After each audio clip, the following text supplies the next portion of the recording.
أعوذ بالله من الشيطان الرجيم. بسم الله الرحمن الرحيم.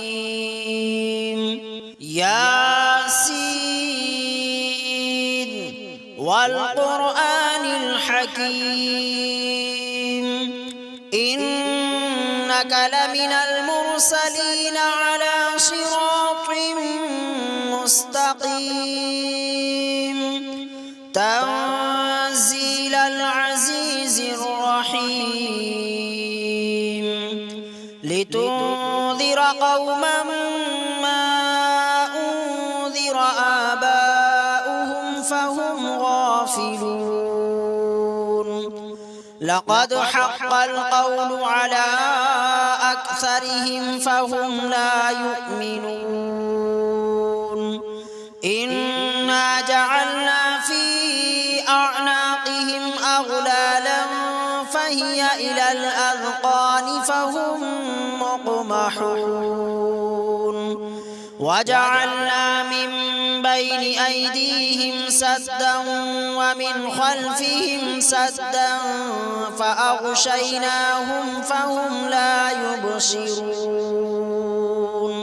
وسواء عليهم أأنذرتهم أم لم تنذرهم لا يؤمنون إنما تنذر من اتبع الذكر وخشي الرحمن بالغيب فبشره بمغفرة وأجر كريم إنا نحن نحيي الموتى ونكتب ما قدموا وآثارهم وكل شيء أحصيناه في إمام مبين واضرب لهم مثلا أصحاب القرية إذ جاءها المرسلون إذ أرسلنا إليهم اثنين فكذبوهما فعززنا بثالث فقالوا إنا إليكم مرسلون قالوا ما أنتم إلا بشر مثلنا وما أنزل الرحمن من شيء إن أنتم إلا تكذبون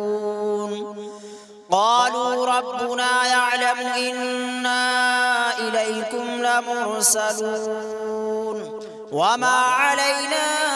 إلا البلاغ المبين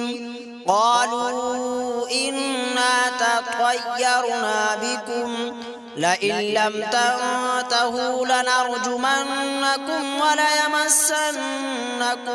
منا عذاب أليم قالوا طائركم معكم أئن ذكرتم بل أنتم قوم مسرفون وجاء من أقصى المدينة رجل يسعى قال يا قوم اتبعوا المرسلين اتبعوا من لا يسألكم أجرا وهم مهتدون وما لي لا أعبد الذي فطرني وإليه ترجعون أأتخذ من دونه آلهة إن يردني الرحمن بضر لا تغن عني شفاعتهم شيئا ولا ينقذون إني إذا لفي ضلال مبين إني آمنت بربكم فاسمعون قيل ادخل الجنة قال يا ليت قومي يعلمون بما غفر لي ربي وجعلني من المكرمين وما أنزلنا على قومه من بعده من جند من السماء وما كنا منزلين إن كانت إلا صيحة واحدة فإذا هم خامدون يا حسرة على العباد ما يأتيهم من رسول إلا كانوا به يستهزئون ألم يروا كم أهلكنا قبلهم من القرون أنهم إليهم لا يرجعون وإن كل لما جميع لدينا محضرون وآية لهم الأرض الميتة أحييناها وأخرجنا منها حبا فمنه يأكلون وجعلنا فيها جنات من نخيل وأعناب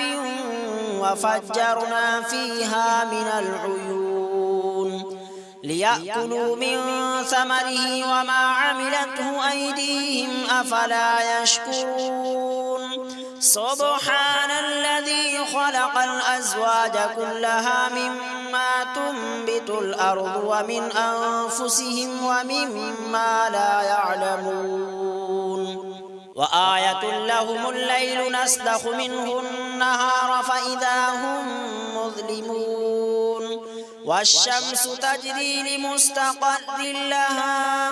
ذلك تقدير العزيز العليم والقمر قدرناه منازل حتى عاد كالعرجون القديم لا الشمس ينبغي لها أن تدرك القمر ولا الليل سابق النهار وكل في فلك يسبحون وآية لهم أنا حملنا ذريتهم في الفلك المشحون وخلقنا لهم من مثله ما يركبون وإن نشأ نغرقهم فلا صريخ لهم ولا هم ينقذون إلا رحمة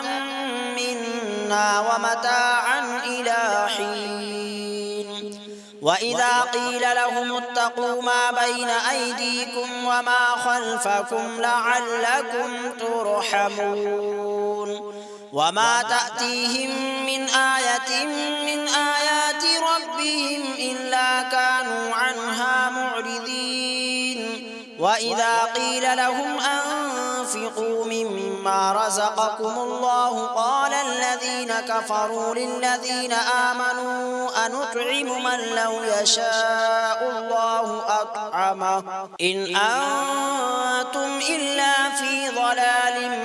مبين ويقولون متى هذا الوعد إن كنتم صادقين ما ينظرون إلا صيحة واحدة تأخذهم وهم يخصمون فلا يستطيعون توصية ولا إلى أهلهم يرجعون ونفخ في الصور فإذا هم من الأجداث إلى ربهم ينسلون قالوا يا ويلنا من بعثنا من مرقدنا هذا ما وعد الرحمن وصدق المرسلون إن كانت إلا صيحة واحدة فإذا هم جميع لدينا محضرون فاليوم لا تظلم نفس شيئا ولا تجزون إلا ما كنتم تعملون إن أصحاب الجنة اليوم في شغل فاكهون هم وأزواجهم في ظلال على الأرائك متكئون لهم فيها فاكهة ولهم ما يدعون سلام قولا من رب رحيم وامتازوا اليوم أيها المجرمون ألم أعهد إليكم يا بني آدم ألا تعبدوا الشيطان إنه لكم عدو مبين وأن اعبدوني هذا صراط مستقيم ولقد أضل منكم جبلا كثيرا أفلم تكونوا تعقلون هذه جهنم التي كنتم توعدون اصلوها اليوم بما كنتم تكفرون اليوم نختم على أفواههم وتكلمنا أيديهم وتشهد أرجلهم بما كانوا يكسبون ولو نشاء لطمسنا على أعينهم فاستبقوا الصراط فأنى يبصرون ولو نشاء لمسخناهم على مكانتهم فما استطاعوا مضيا ولا يرجعون ومن نعمره ننكسه في الخلق أفلا يعقلون وما علمناه الشعر وما ينبغي له إن هو إلا ذكر وقرآن مبين لينذر من كان حيا ويحق القول على الكافرين أولم يروا أنا خلقنا لهم مما عملت أيدينا أنعاما فهم لها مالكون وذللناها لهم فمنها ركوبهم ومنها يأكلون ولهم فيها منافع ومشارب أفلا يشكرون واتخذوا من دون الله آلهة لعلهم ينصرون لا يستطيعون نصرهم وهم لهم جند محضرون فلا يحزنك قولهم إنا نعلم ما يسرون وما يعلنون أولم يرى الإنسان أنا خلقناه من نطفة فإذا هو خصيم مبين وضرب لنا مثلا ونسي خلقه قال من يحيي العظام وهي رميم قل يحييها الذي أنشأها أول مرة وهو بكل خلق عليم الذي جعل لكم من الشجر الأخضر نارا فإذا أنتم منه توقدون أوليس الذي خلق السماوات والأرض بقادر على أن يخلق مثلهم بلى وهو الخلاق العليم إنما أمره إذا أراد شيئا أن يقول له كن فيكون فسبحان الذي بيده ملكوت كل شيء وإليه ترجعون بسم الله الرحمن الرحيم الرحمن علم القرآن خلق الإنسان علمه البيان الشمس والقمر بحسبان والنجم والشجر يسجدان والسماء رفعها ووضع الميزان ألا تطغوا في الميزان وأقيموا الوزن بالقسط ولا تخسروا الميزان والأرض وضعها للأنام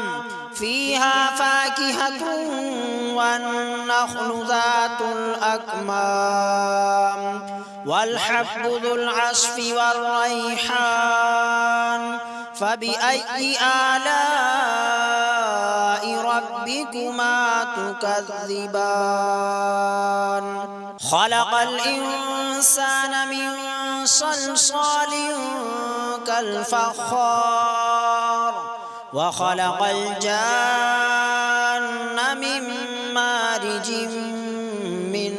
نار فبأي آلاء ربكما تكذبان تكذبان رب المشرقين ورب المغربين فبأي آلاء ربكما تكذبان مرج البحرين يلتقيان بينهما برزخ لا يبغيان فبأي آلاء ربكما تكذبان يخرج منهما اللؤلؤ والمرجان فبأي آلاء ربكما تكذبان وله الجوار المنشآت في البحر كالأعلام فبأي آلاء ربكما تكذبان كل من عليها فان ويبقى وجه ربك ذو الجلال والإكرام فبأي آلاء ربكما تكذبان يسأله من في السماوات والأرض كل يوم هو في شأن فبأي آلاء ربكما تكذبان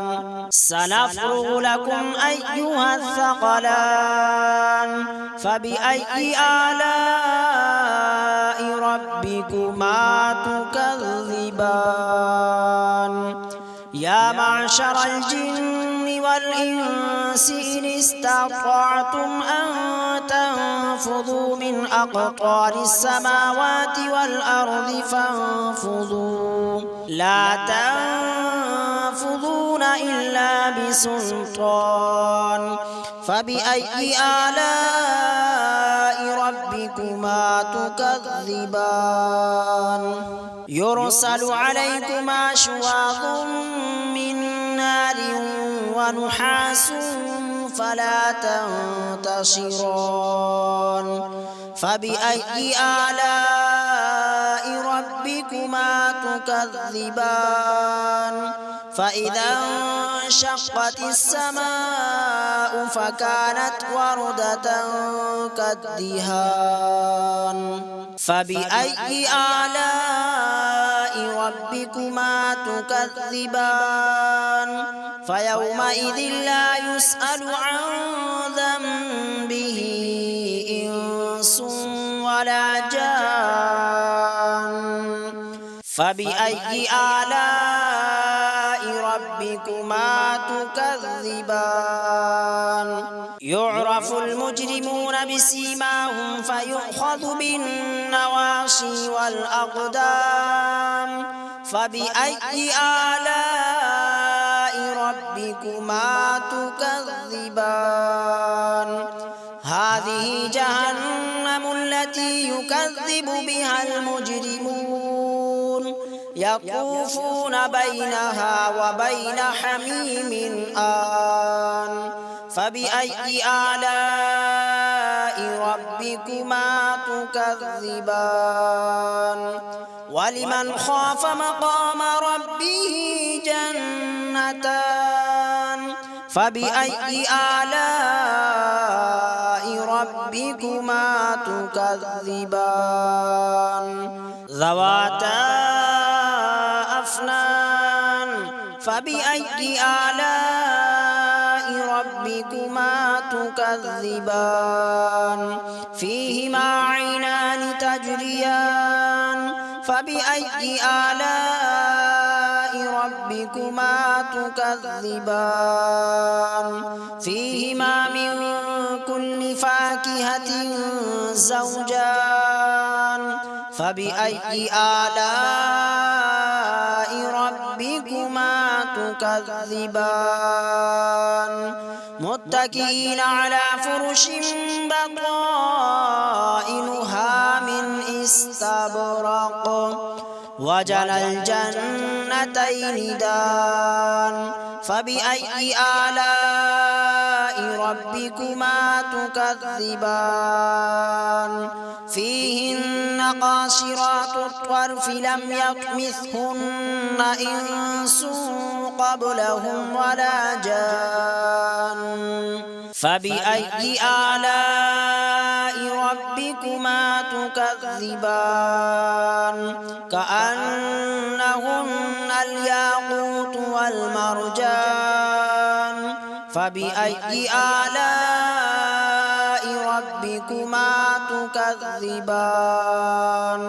هل جزاء الإحسان إلا الإحسان فبأي آلاء ربكما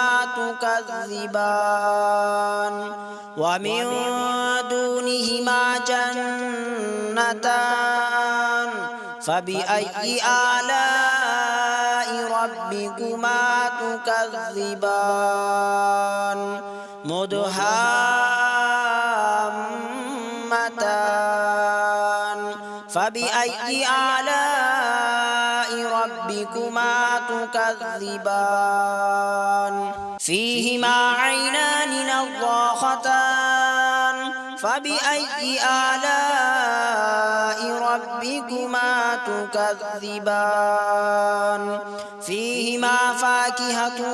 ونخل ورمان فبأي آلاء ربكما تكذبان فيهن خيرات حسان فبأي آلاء ربكما تكذبان حور مقصورات في الخيام فبأي آلاء ربكما تكذبان لم يطمثهن إنس قبلهم ولا جان فبأي آلاء ربكما تكذبان متكئين على رفرف خضر وعبقري حسان فبأي آلاء ربكما تكذبان تبارك اسم ربك ذي الجلال والإكرام بسم الله الرحمن الرحيم تبارك الذي بيده الملك وهو على كل شيء قدير الذي خلق الموت والحياة ليبلوكم أيكم أحسن عملا وهو العزيز الغفور الذي خلق 7 سماوات طباقا ما ترى في خلق الرحمن من تفاوت فارجع البصر هل ترى من فطور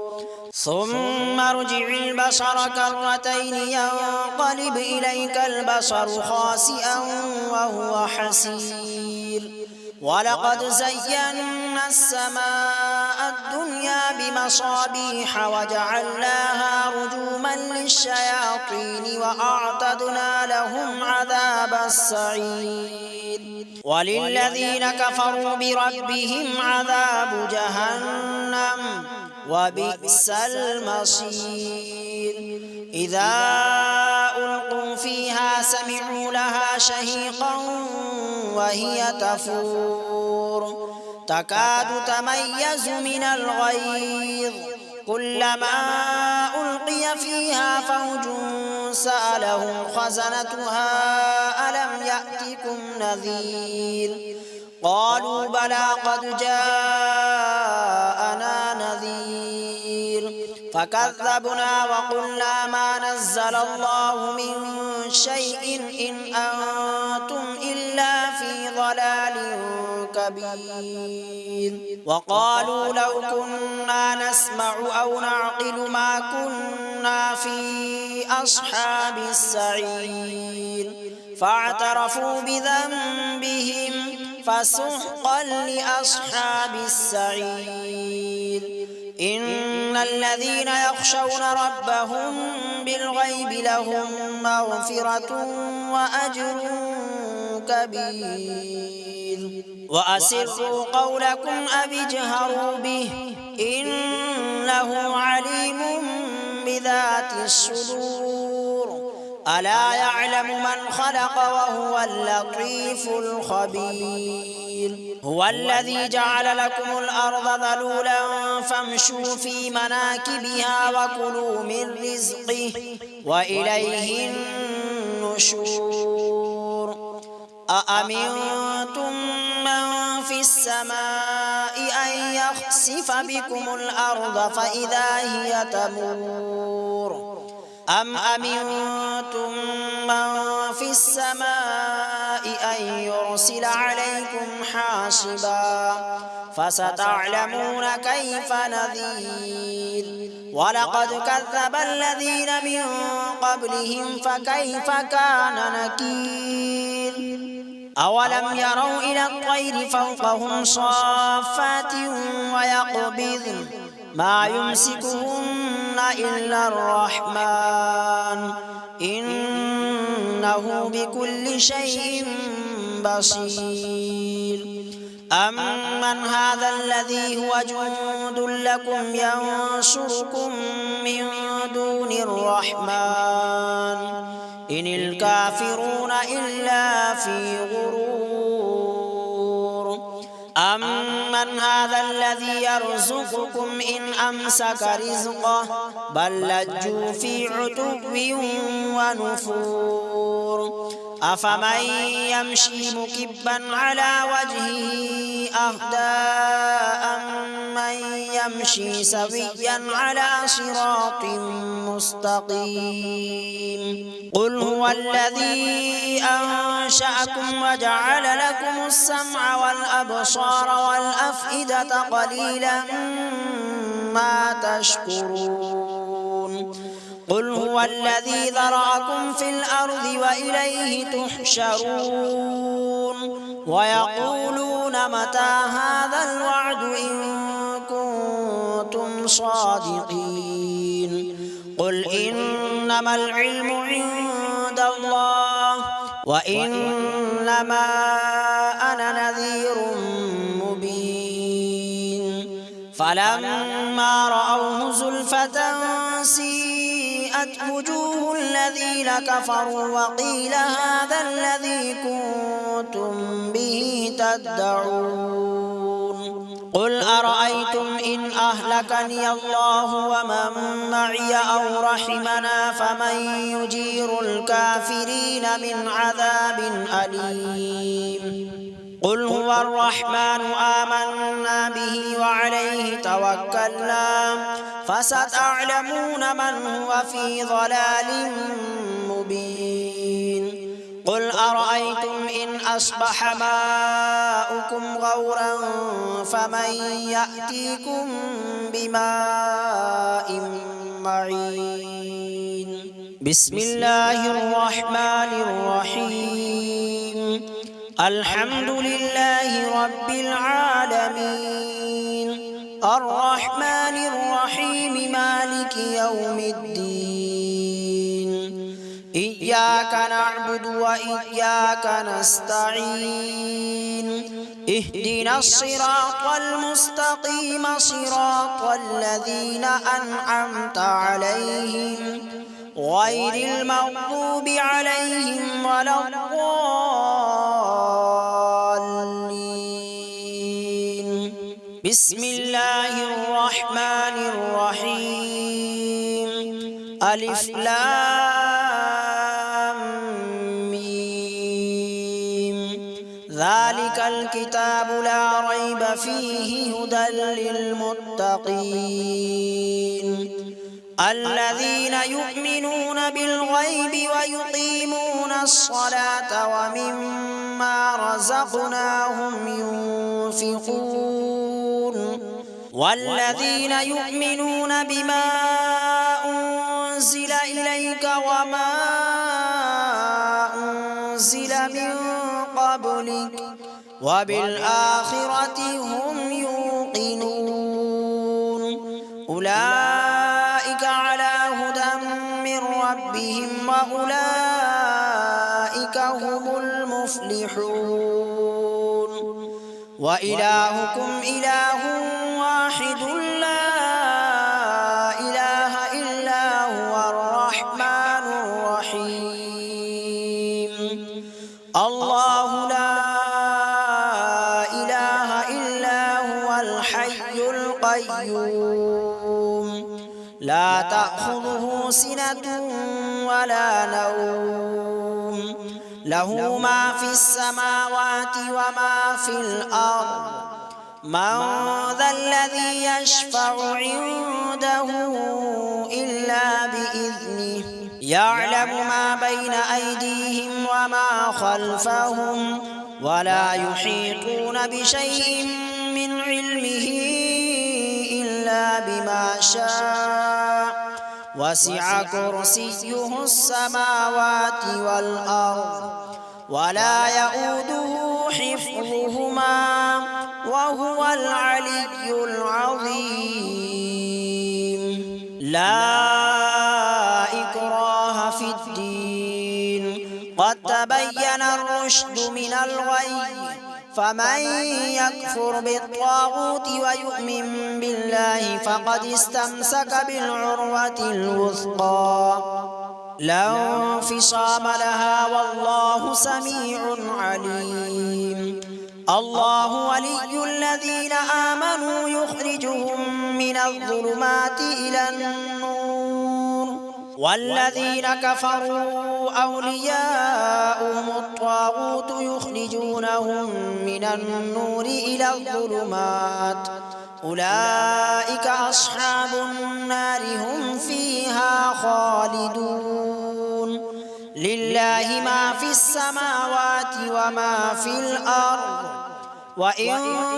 تبدوا ما في أنفسكم أو تخفوه يحاسبكم به الله فيغفر لمن يشاء ويعذب من يشاء والله على كل شيء قدير آمن الرسول بما أنزل إليه من ربه والمؤمنون كل آمن بالله وملائكته وكتبه ورسله لا نفرق بين أحد من رسله وقالوا سمعنا وأطعنا غفرانك ربنا وإليك المصير لا يكلف الله نفسا إلا وسعها لها ما كسبت وعليها ما اكتسبت ربنا لا تؤاخذنا إن نسينا أو أخطأنا ربنا ولا تحمل علينا إصرا كما حملته على الذين من قبلنا ربنا ولا تحملنا ما لا طاقة لنا به واعف عنا واغفر لنا وارحمنا أنت مولانا فانصرنا على القوم الكافرين شهد الله أنه لا إله إلا هو والملائكة وأولو العلم قائما بالقسط لا إله إلا هو العزيز الحكيم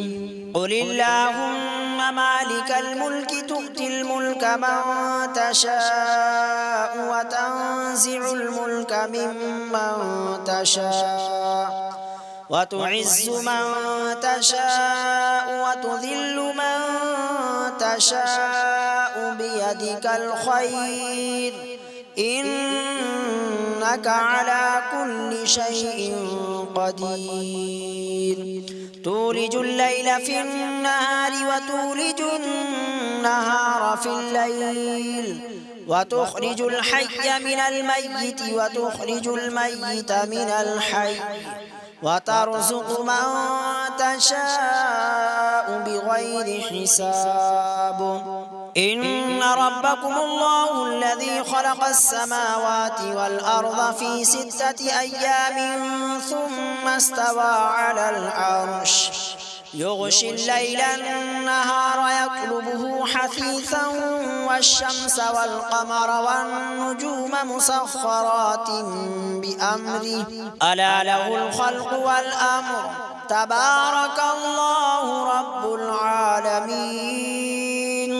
ادعوا ربكم تضرعا وخفية إنه لا يحب المعتدين ولا تفسدوا في الأرض بعد إصلاحها وادعوه خوفا وطمعا إن رحمة الله قريب من المحسنين قل ادعوا الله أو ادعوا الرحمن أيما تدعوا فله الأسماء الحسنى ولا تجهر بصلاتك ولا تخافت بها وابتغ بين ذلك سبيلا وقل الحمد لله الذي لم يتخذ ولدا ولم يكن له شريك في الملك ولم يكن له ولي من الذل وكبره تكبيرا أفحسبتم أنما خلقناكم عبثا وأنكم إلينا لا ترجعون فتعالى الله الملك الحق لا إله إلا هو رب العرش الكريم ومن يدع مع الله إلها آخر لا برهان له به فإنما حسابه عند ربه إنه لا يفلح الكافرون وقل رب اغفر وارحم وأنت خير الراحمين بسم الله الرحمن الرحيم والصافات صفا فالزاجرات زجرا فالتاليات ذكرا إن إلهكم لواحد رب السماوات والأرض وما بينهما ورب المشارق إنا زينا السماء الدنيا بزينة الكواكب وحفظا من كل شيطان مارد لا يسمعون إلى الملأ الأعلى ويقذفون من كل جانب دحورا ولهم عذاب واصب إلا من خطف الخطفة فأتبعه شهاب ثاقب فاستفتهم أهم أشد خلقا أم من خلقنا إنا خلقناهم من طين لازب يا معشر الجن والإنس إن استطعتم أن تنفذوا من أقطار السماوات والأرض فانفذوا لا تنفذون إلا بسلطان فبأي آلاء ربكما تكذبان يرسل عليكما شواظ من نار ونحاس فلا تنتصران فبأي آلاء ربكما تكذبان فإذا انشقت السماء فكانت وردة كالدهان فبأي آلاء ربكما تكذبان فيومئذ لا يسأل عن ذنبه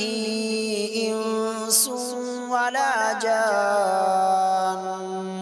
فبأي آلاء ربكما تكذبان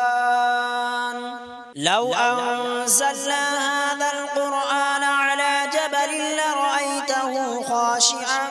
متصدعا من خشية الله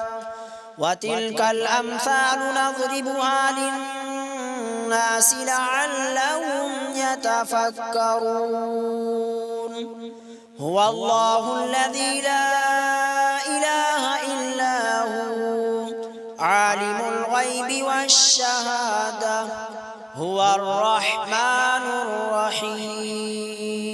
هو الله الذي لا إله إلا هو الملك القدوس السلام المؤمن المهيمن العزيز الجبار المتكبر سبحان الله عما يشركون هو الله الخالق البارئ المصور له الأسماء الحسنى يسبح له ما في السماوات والأرض وهو العزيز الحكيم بسم الله الرحمن الرحيم قل أوحي إلي أنه استمع نفر من الجن فقالوا إنا سمعنا قرآنا عجبا يهدي إلى الرشد فآمنا به ولن نشرك بربنا أحدا وأنه تعالى جد ربنا ما اتخذ صاحبة ولا ولدا وأنه كان يقول سفيهنا على الله شططا بسم الله الرحمن الرحيم قل يا أيها الكافرون لا أعبد ما تعبدون ولا أنتم عابدون ما أعبد ولا أنا عابد ما عبدتم ولا أنتم عابدون ما أعبد لكم دينكم ولي دين بسم الله الرحمن الرحيم قل هو الله أحد الله الصمد لم يلد ولم يولد ولم يكن له كفوا أحد بسم الله الرحمن الرحيم قل أعوذ برب الفلق من شر ما خلق ومن شر غاسق إذا وقب ومن شر النفاثات في العقد ومن شر حاسد إذا حسد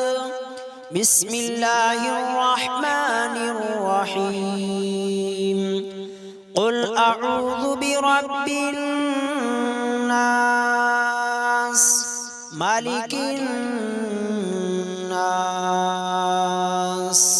إله الناس من شر الوسواس الخناس الذي يوسوس في صدور الناس من الجنة